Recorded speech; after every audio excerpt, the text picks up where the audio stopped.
Marvelous Jackson, a First Chapter Friday read aloud video and author interview with Amanda Zieba the Word Nerd and author Laura Bird. Today, as you listen, play along. Watch for the story quote that will appear on screen. Write it down, word by word, and then follow the instructions given to you by your teacher. One last thing before we get started, I want to give a shout out to Mrs. Kruger's students in Waukesha, Wisconsin. I hope you love this Wisconsin story. Hi, my name is Amanda Zieba. Welcome to my channel, Learning with the Word Nerd, and another First Chapter Friday video. This week we're going to be reading from Marvelous Jackson by my friend Laura Ann Bird, and I loved this story. If you love stories about baking, if you love stories about friendship, if you love stories about overcoming hard things, you are going to love this story. I'm going to read you the back so you know a little bit more about it.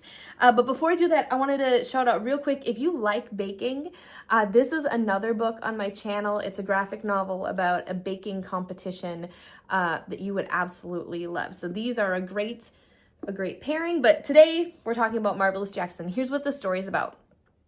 Since losing his mom, 13-year-old Jack Wilson has spent most of his time seeing just how much trouble he can get away with so that he feels like a winner at something. But he takes his mischief too far and is faced with the possibility of unbearable consequences, like being sent away to boarding school in the Upper Peninsula of Michigan.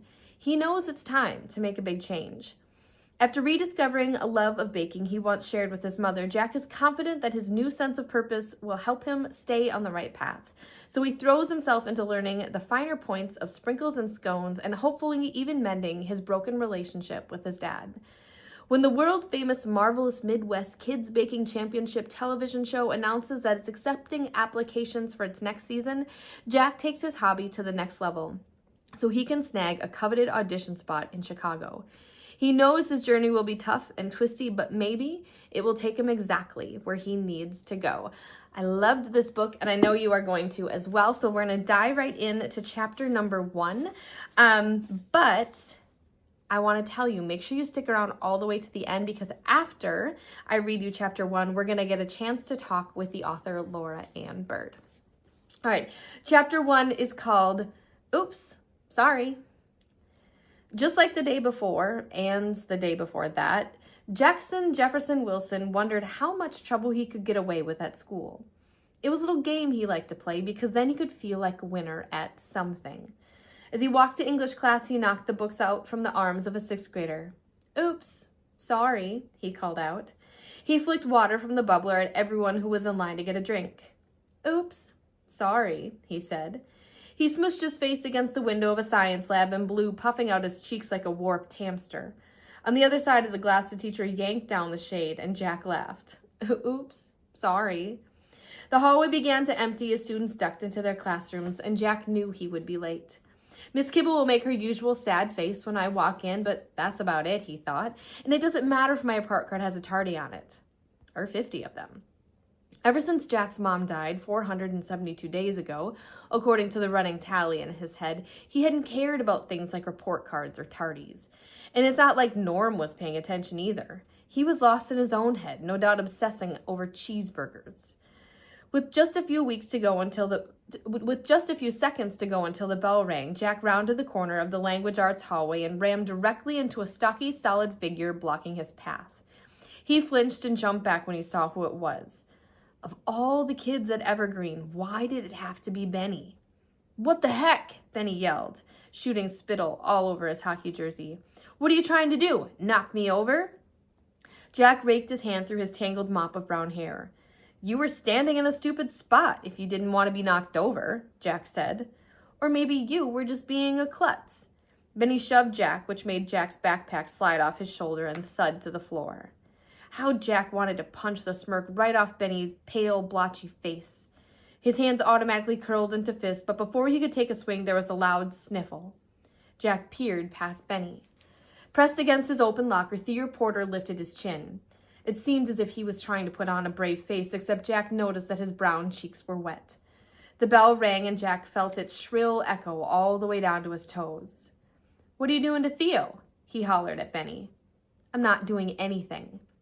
I don't believe you. Leave him alone. He's just a 5th grader and he's half your size. Don't be a jerk. Benny cackled. Takes one to know one. Sharp and fast, he kicked Jack in the shin. Jack lost his balance and crumpled to the ground, landing right next to his backpack. Theo gasped. Benny swiveled to leave, but there was no way Jack was going to let him walk away looking so smug. He grabbed Benny's ankle and yanked as hard as he could. Oops, sorry. Benny hit the floor like a conifer cut down at Christmas. Immediately, he began howling. My tooth! My tooth! He rolled onto his back, and a red river gushed from his mouth. Oh no, Jack thought. He and Benny had fought many times before, but no literal blood had ever been spilled. I didn't mean to hurt you, I swear, he said. But Benny didn't appear to be listening. With a look of horror, Theo bent down and scooped up a gory little clump. Oh my gosh, his tooth got knocked out. Jack groaned. He'd managed to get away with a lot of things since 7th grade started, but something told him this time was different. Jellybean, what in the world are you doing? He heard in his head. The words came from deep inside, but the voice sounded just like his mom's. He hadn't heard it in so long. Instantly, he was ashamed that she had returned to him in a moment of pure humiliation. He'd never done mean things to hurt people when she was alive. He'd fallen so low she wouldn't even recognize him. Sluggishly, Benny climbed to his feet and clamped a hand across his lips. Wait, don't forget this. Theo handed Benny the tooth. Get a life, Wilson, Benny mumbled from behind his fingers. He staggered away in the direction of the school office. Jack stared at the ceiling, trying to swallow the bile and regret that filled his mouth. Theo stood over him and held out a small hand. Do you need help? He asked. Jack ignored Theo's hand. What was Benny doing to you? He was bugging me about my project for the science club. He's not even in science club. Why would he care what you're doing? I'm researching squid and crayfish, and I got an awesome jar of preserved specimens as a birthday present. Benny has to do an experiment for biology class, and I guess he was trying to rip off my idea.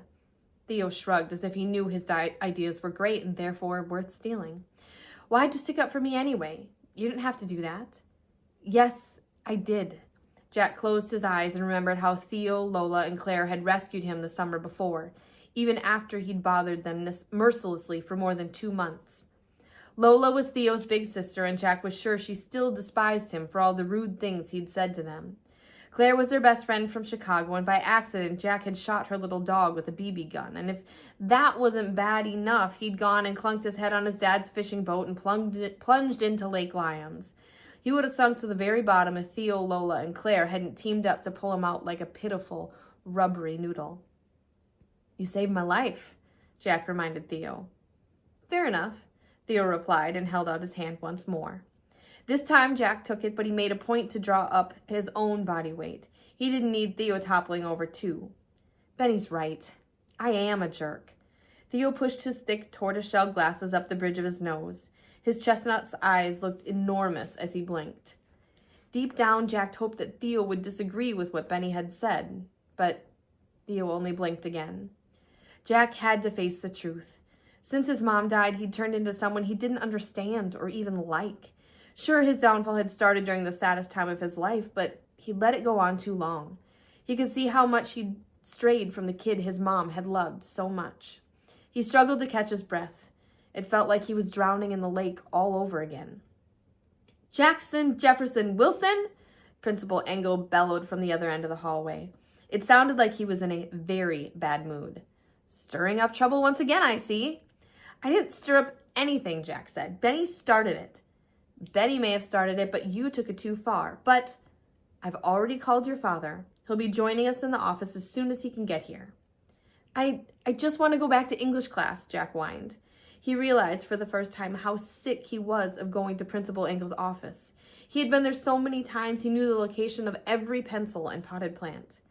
And I just want Benny's tooth back in his mouth where it belongs. A vein throbbed visibly across Principal Engel's forehead. Well, so do I.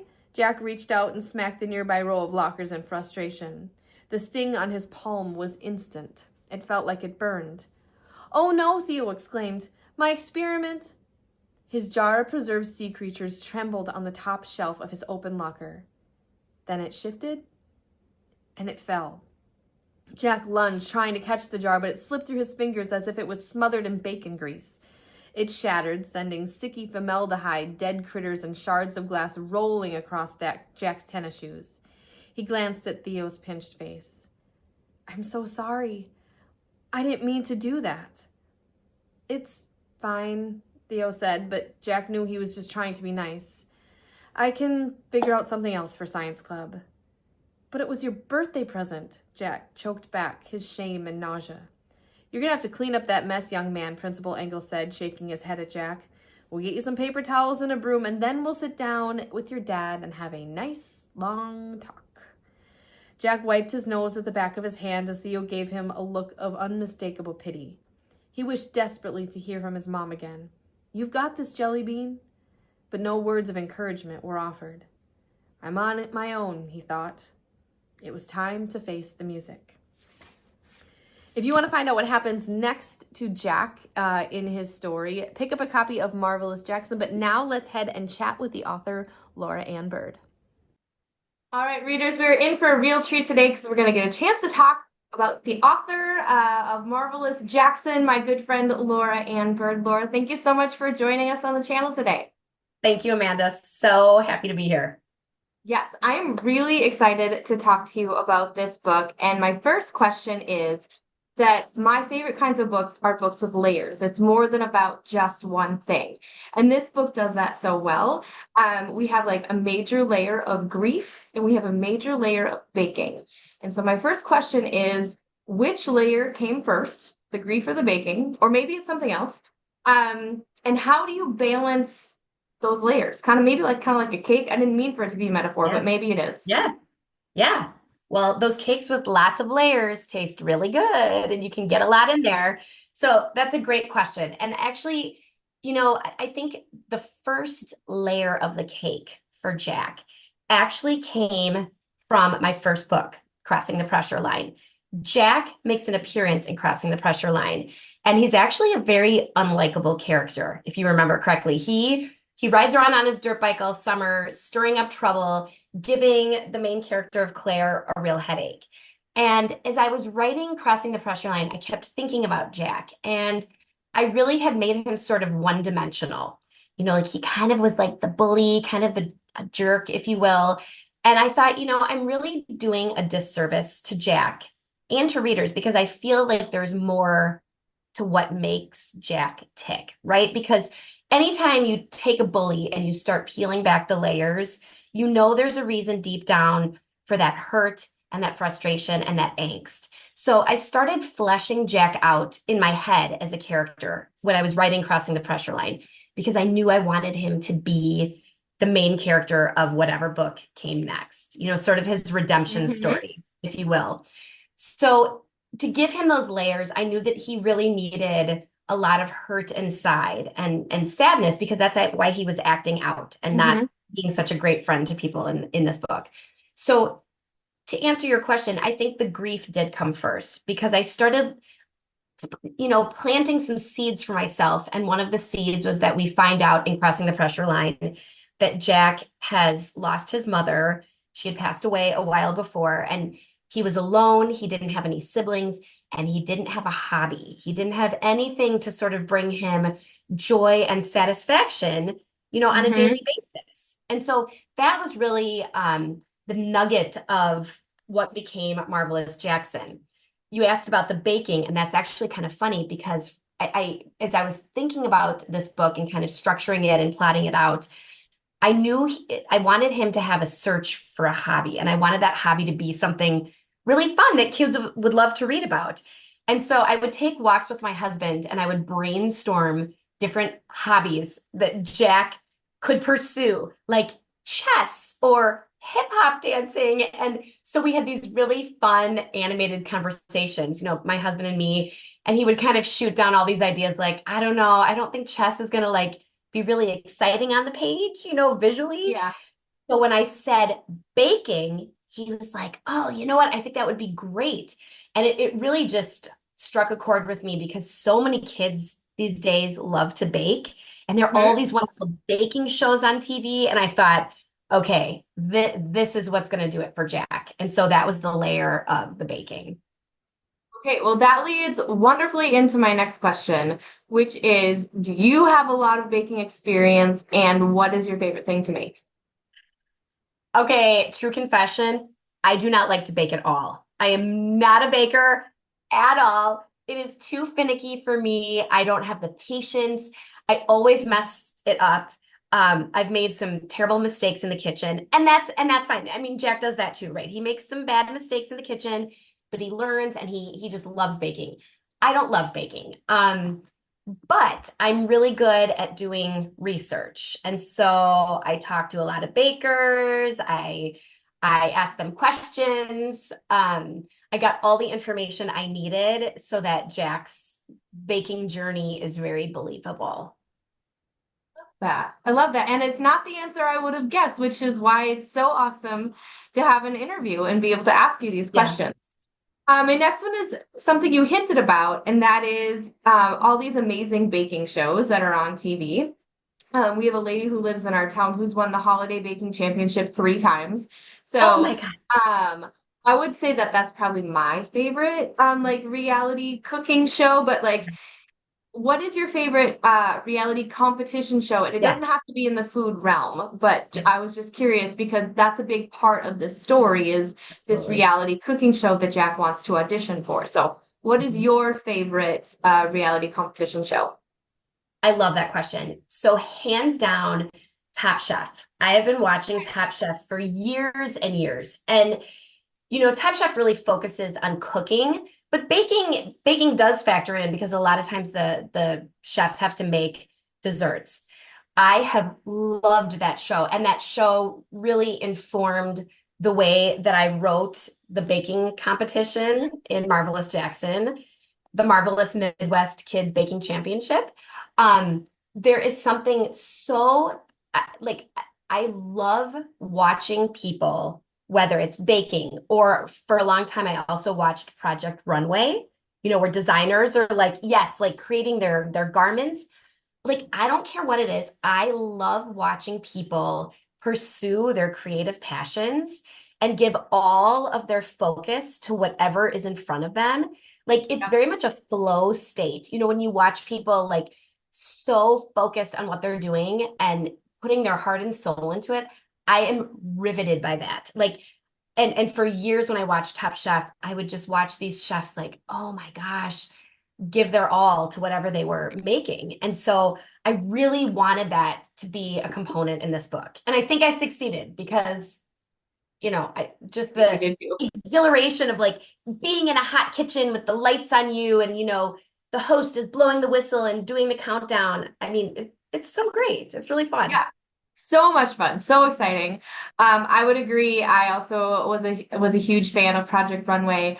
Yeah. The other one, I don't know if it counts as like a reality competition show, but we're real big fans of Shark Tank in my house. And Oh, so I mean, it's like businessy competition. I mean, I don't know if it counts as competition, but so yes. it's great. There's just something fun about seeing everybody and hearing their backstory and like, knowing where they want to go. So okay, Exactly. yeah, we could probably talk reality TV shows for much more of the time. But my next question is, both of your books take place in the Midwest. I also write regional fiction, and I have my own reasons for placing stories in places that I live and that I spend time.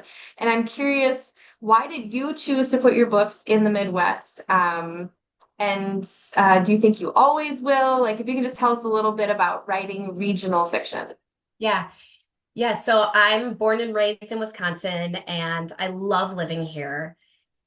I think that so many times authors gloss over the Midwest and treat the Midwest as flyover country.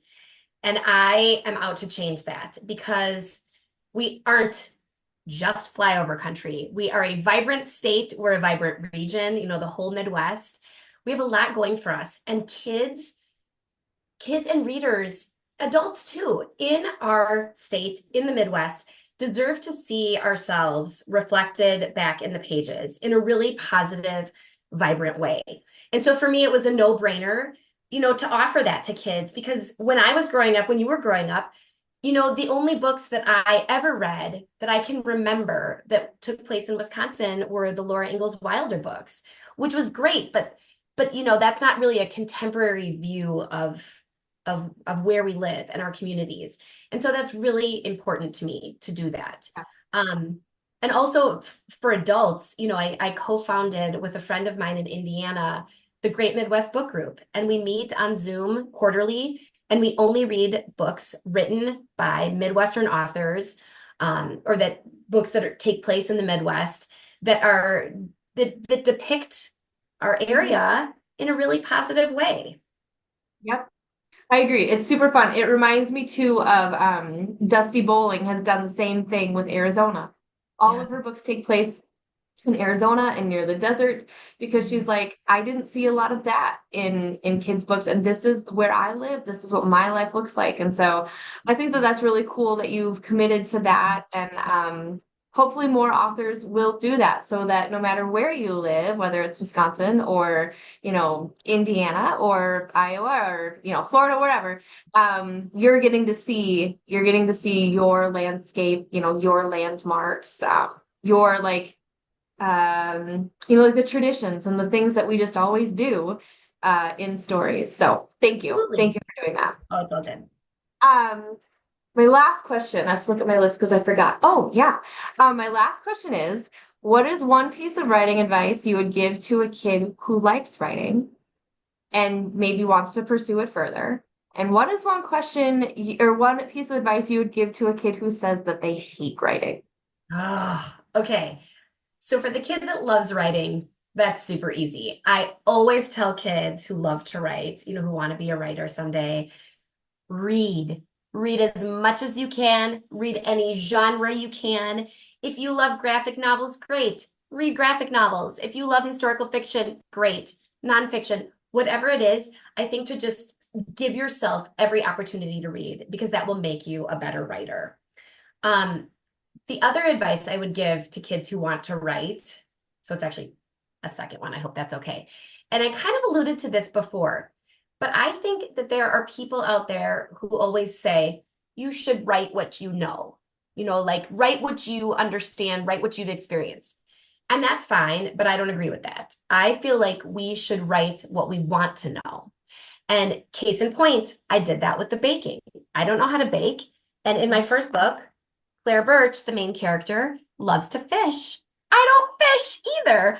But guess what? I am really good at asking people questions and seeking out experts and interviewing them and collaborating with people who do understand those things so that I'm getting all of the information I need. So I guess, for kids who love to write, that's two pieces of advice for them. For kids who don't love to write, I've been thinking about this a lot, and I think it's hard as a kid to understand how important it is to be able to communicate your beliefs and what's important to you, your convictions. I think that when you are a good writer, your words, your writing, your messages can become both a sword and a suit of armor. Wherever you go in life, whatever problems you face, if you're facing injustice, if you're facing challenges with friends or with work, whatever it is, your words are how you can both, navigate your way through the world, whether it's standing up for yourself, whether it's defending yourself, it's like those words become everything. And so I think for kids to remember, like, wow, to be a good writer, people are going to take you more seriously in the world. You can communicate better. You can get your message out to the people that need to hear it. So I think if kids can think beyond like, oh, I don't want to write this report. I don't want to write this, book report, whatever. Think beyond that. Like, wow, if I can write this book report now and get a better handle of how to use my words and my messaging, that is going to take me so far in life. Yes, I love that. A sword and a suit of armor. I'm gonna put that on my post-it note and look at that daily. So, um, Yeah. okay, I lied when I said I was done with my questions because I had one more. So my favorite thing about when I read a book that I love is that I then give it to somebody else that I think will love it. And so I gave Marvelous Jackson to my mom.